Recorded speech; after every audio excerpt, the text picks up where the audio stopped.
అడవి మధ్యలో చిన్న పిల్లాడు, చుట్టూ గర్జించే సింహాలు, ఘీంకరించే ఏనుగులు. జంగల్ బుక్లోని మోగ్లీ గుర్తొస్తున్నాడు కదూ. అది కల్పిత కథ.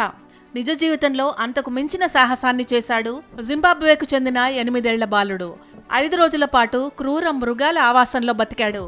టినోటెండా పుందు అనే బాలుడు పండ్లు తింటూ, చలమల్లో నీళ్లు తాగుతూ జింబాబ్వేలోని మాటుసడోనా గేమ్ పార్క్లో ప్రాణాలు దక్కించుకున్నాడు. ఒక్కసారి అడవిలోకి వెళ్ళాక బయటపడటానికి మార్గం తెలియలేదు.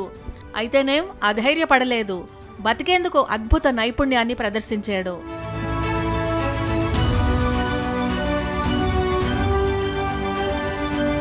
నదీ తీరాల వెంబడి కర్రలతో చిన్న చిన్న చలమలు తవ్వి వచ్చిన నీటితో దాహం తీర్చుకుని ప్రాణాలు నిలుపుకున్నాడు.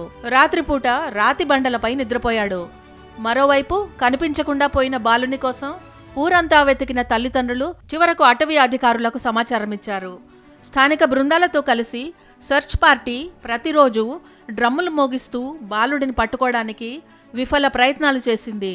4 రోజుల పాటు వెతికి ఆశలు వదులుకుంది. చివరి అవకాశంగా 5వ రోజు పార్క్ రేంజర్లు వాహనంపై అడవి మొత్తం గాలించడం మొదలుపెట్టారు.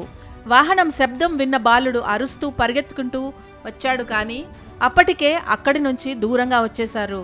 చివరకు తడిగా ఉన్న ఓ ప్రాంతంలో చిన్న చిన్న తాజా పాదముద్రలు కనిపించడంతో బాలుడు ఇక్కడే ఉంటాడని భావించారు. వాహనాన్ని వెనక్కి తిప్పి వెళ్లారు.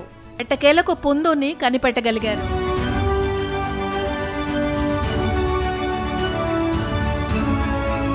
Zimbabwe wild life management authority ప్రకారం ఆఫ్రికాలో అత్యధిక సింహాలున్న పార్క్ ఇదే.